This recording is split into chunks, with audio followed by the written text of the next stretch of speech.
You became a freelancer to have a more desirable work-life balance, but you ended up working more for less. In this podcast, we want to share 3 hacks that you can use to simplify your videography workflow so that you can work less for more. We all have that one client that takes too much of our time, which makes it difficult for us to attract more clients and to grow our brand. Just to give people some background, so Mark is our head project manager at BizVideo. Yep. You know, you've been with us for three and a half years now. Yep. As head project, or you've grown into that role. But before that, obviously, you've worked for other businesses, Yep. but you've also run your own business as a freelancer. So you've been through a lot of different ways.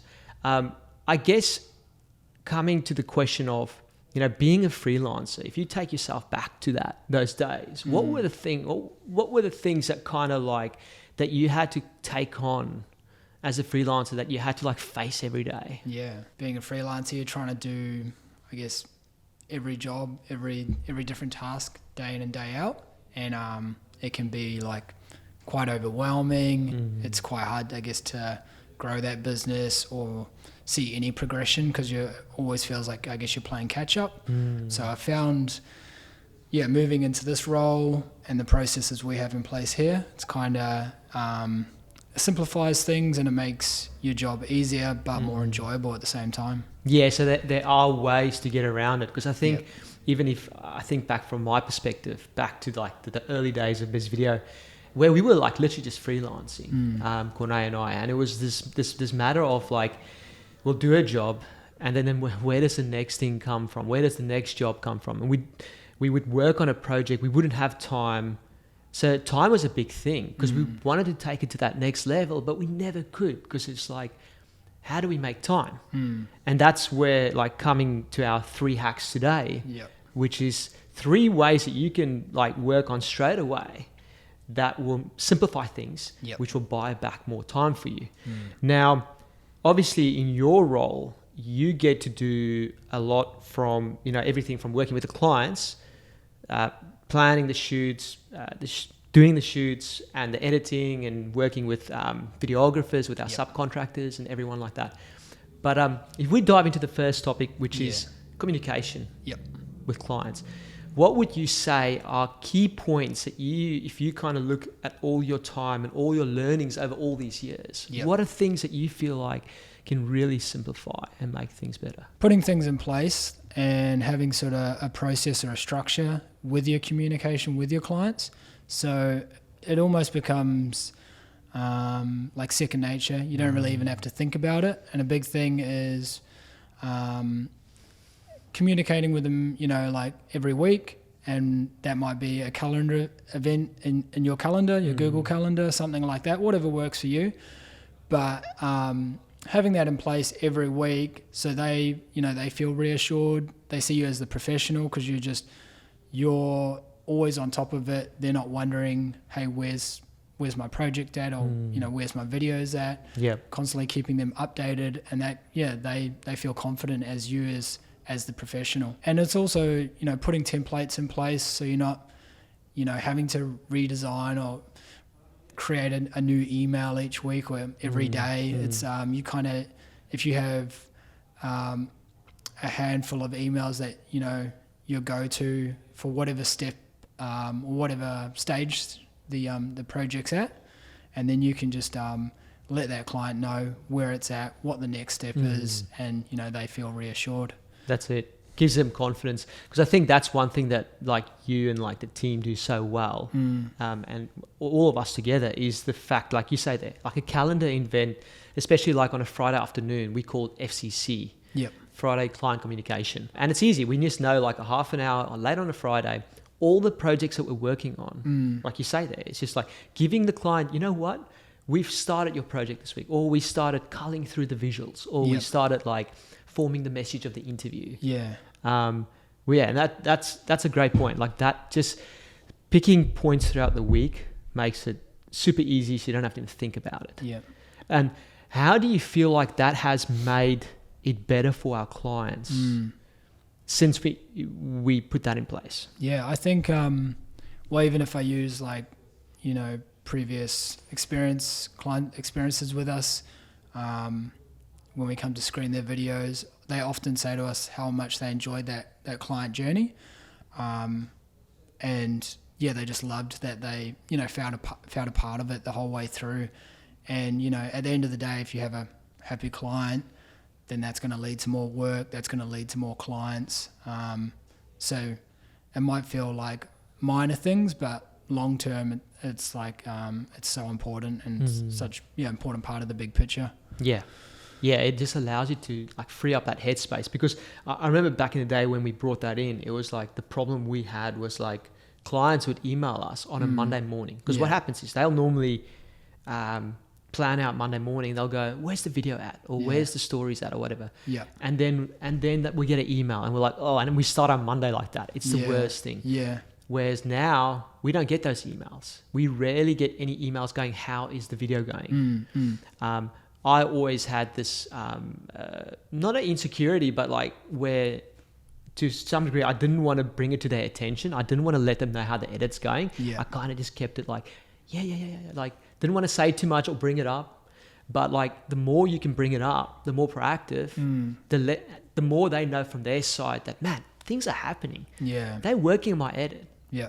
And I think, not to go too deep into it, but I think as creatives, we value our craft and we understand sort of what the ins and outs go into, creating a story or a beautiful video. But I guess to keep a client in constant contact and keeping them updated, it sort of explains to them as well, like what really is going into that story and how we go about it, and like that it is a craft, to come to that final product. 100%. Yeah. So let's move to topic number 2, which is to do with filming. Yeah. How do you simplify that? I think a big problem when it comes to filming for freelancers, and what we've experienced, is that it feels like sometimes you got to reinvent the wheel every time. Yeah. You feel like the client dictates a little bit. Sometimes shoots go completely over time. I don't know what other things you experienced. Yeah. Was there anything that back in your freelance days, or even back in biz video days, like that from a filming perspective, with problems that you experienced? Yeah. And then maybe we'll dive into like how we overcome that. I guess like filming with what say whether you've got interviews, you have maybe your like your go-to setup with lighting and audio, your framing, really sticking to the things that and work, and like you say, not trying to reinvent it. There's always a time and place for that. Going in with intent on like knowing what you want to shoot, and not making things more complicated than they needed to be. 100%. And like one big thing that I know you do a lot, and that everyone with the guys here and so on, is that, like you say, the pre-framing. I know we're talking about simplifying your filming, but by pre-framing sometimes, let's say we get to a scene, we might have like an 8-hour shoot on a day. Yep. And then it'll be like 5 to 7 scenes. And every scene that you get to with a client is kind of going, cool, when you get to that location. Okay, so client, in our case, working with a lot of builders, is like, oh, cool. So what we're going to do here is we're going to film that. We're going to do that thing over there. Then we're going to get you walking over there, and then maybe finish with you sitting under the tree. Yeah, on a silly example, but it kind of gives the client, and then you're going to go, well, look, we've got about half an hour to get that done. So it's about 5 minutes per spot. Yep. And what we'll do is I'll guide you through each little spot that we jump from and to. And then that way I'll let you know if we need anything specific. Now, doing it and pre-framing it that way kind of makes the client not just jump in and think they've got to take control. Because I think a lot of times clients feel like, as videographers, we can be very creative and we kind of just stand back and wait for them to say something. Yep. But we've got to be the proactive one. And we've got to be the one setting the tone and going, you know what, this is what's going to happen. This is what's going to happen. Yep. Not like trying to run the show, but kind of pre-framing everything. And then they know they're in good hands. They know this guy knows what he's doing. Yeah. And by doing that, it means that you probably spend less time at a scene. Yep. You shoot less unnecessary stuff, which gets you moving to the next location. Yep. And which prevents you from, an 8-hour shoot turning into like 11, 12, 13-hour shoot. Yeah. And I think that happens time and time again with videographers and freelancers. It's things always blow out. So it's really important, just keeping things simple, like you say, pre-framing the client and just looking to capture what you actually need for the edit. And like you say, pre-framing at each scene, it makes their client feel like they're in good hands, and often they may have not even been behind a camera before, so they might be turning up for the first time and they're really unaware of what's involved. And if you sort of, I guess, don't pre-frame and explain each time what you're looking for, it can just sort of spiral out, and you, like you say, things are just going to run over at each location, and it's yeah 100%. It ultimately makes that client feel like, man, like this guy's in control. And at the end of the shoot, they go, man, I'm confident about the shoot. Yep. Because we've had a lot of clients in the past that kind of go at the end, go, man, I'm not sure how it went today. Yep. So it is, as creatives, freelancers, videographers, it's so important that we got to do that, be proactive and pre-frame. Yeah. So jumping into our third topic, which is editing. Yep. And it's creating that story, or it's creating that video for a client. Yeah. Now, biggest problem here normally is that, you might have a few projects going on, and then you've got this backlog starting, where to a degree where you're playing catch up the whole time. Yeah. But then at the same time, you've got, things are messy. You're trying to find files. And you're like, oh my word, where's that file? Or all this kind of stuff. There's so many things that come up that make editing sometimes a little bit of a nightmare. Yeah. What are little things that you found over time, and that from your perspective are things that can be implemented to kind of make the editing better, so that your time is used on the correct and the creative stuff? Yeah. I think, as creatives, we love that creative aspect. And with editing, there's a lot of, I guess, groundwork. And it's kind of like those things that you just do repetitively, just having processes in place, so you don't even really have to think about them each time you do it. Yep. For example, you come back from a main day shoot, an 8-hour shoot, and what you want to be backing up that footage a number of times. So what do we do? Sorry to interject there. To give the listeners a bit of an idea of our process, and we've had we find it really effective, is we'll come back from a shoot. We'll often we always back up our footage 3 times. And in which way? When you say 3 times, yep. Because we've got the offsite archive. Yeah. We've got all these different online. Yep. So we might have online, Dropbox, offsite, hard copy, and onsite, hard copy.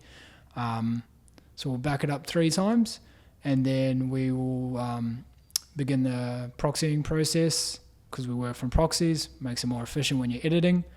From that stage, we have everything on a master visuals timeline for that client. So you have one project file where you'll find every visual for that client, and then we will have different project files for depending what video it is. And our next stage is we'll cull visuals, we'll form stories, and then we'll add music, and then we'll start the actual creative process of what I call editing that story together. So without it becoming too overwhelming, having those different processes in place while you edit, you just know each time, each project, each video, you have these different steps to get through. That's right. And it's not really reinventing the wheel on those processes, which are less thinking them, just kind of just groundwork, and then it buys back time, so you can put more time and effort into the creative side of really creating a powerful story. Great point, because that's the whole thing with us being, creating videos, stories, everything, and work, is you want to buy back more time, not just time for lifestyle, but so you can spend time on creativity. Yeah. You don't want to be freaking file naming and doing all this stuff. That takes so much time. Yeah. You do it, but you do it in a process, like you said there. Like if I correctly understand correctly, literally coming from a shoot, it's like having those specific backups, proxying, you've got your template folders already there. Yep. Everything is set up so that you don't even have to think about it. Plus, if you ever get someone that comes and works with you, whether it's like a subcontractor or someone that works in-house with you, there's a whole system that they can just jump into straight away. Yeah. It just makes it easy for them to connect, get in, and it just reduces hassle down the track. Yeah. Losing footage, etc., etc. And like in saying that, like, you know, if we move to from like even like a resources perspective, having resources ready, just dive into that resources part of the editing and simplifying that part. Yeah, I guess, as creatives, we're always busy in that workflow, but I think, you know, whether you put in an hour or two a week aside to really look at resources, different technology, maybe outsourcing, whatever that might be, it's if you allow it time each week, I guess to educate yourself, if you're looking at the big picture, that's going to benefit you, you know, 3 months, 6 months, 12 months from now. So you're basically saying, like, because things get so busy throughout the week, you're working, but sometimes there are things that you can take on in the business, like a system, a process, an app, or whatever resource that could make that specific job even quicker and easier. Now, I can see the problem there is, like, you don't have time to actually go and find those things sometimes. So you're saying that you kind of, I don't know, from your perspective, is making time for that. So what, like an hour or two a week? I think so. I think it's really important to, you know, you have a vision of where you want to be taking that freelance business. And if you don't set aside that time to look at new resources, then it's very hard to ever feel like you're having any progression. So I think, you know, setting aside 2 hours a week to really invest in yourself and educate yourself, it's going to have massive benefit down the track. Yeah, that's awesome. And like, what a better time right now with AI and stuff coming out. I know there are things, people thinking, man, it's taking jobs and things, but we've got to be more creative with that. We've got to be smarter with it. And using AI as like a resource to kind of go, you know what, as a videographer creative, put aside 2 hours a week, go and look online, YouTube videos, etc. What are AI tools you can implement into your business, which is going to buy back time? An example that we've done recently is just like from podcasting perspective, using one of those podcast apps to kind of help us with that editing, so that we don't have to spend there cutting through all the podcasts for Biz Video, the Builders podcast, but even for this. And then allowing that time rather to be spent on creating more creative shorts and things like that. That's just one way that you can make things so much more streamlined and simplified. And I think that's a topic that we'll definitely jump into. But yeah, really appreciate your time today, Mark. Any last thoughts that you kind of want to leave the listeners with in regards to just simplifying overall? How would you recap? I think, like, it's kind of sort of coming back to, if you can simplify like these number of steps within your business, it's going to, the biggest benefit's going to buy back time for you to be doing more of the things that you enjoy. And as creatives, that's usually being creative. So I think, you know, that's the key thing. Awesome. Thanks, man. My pleasure.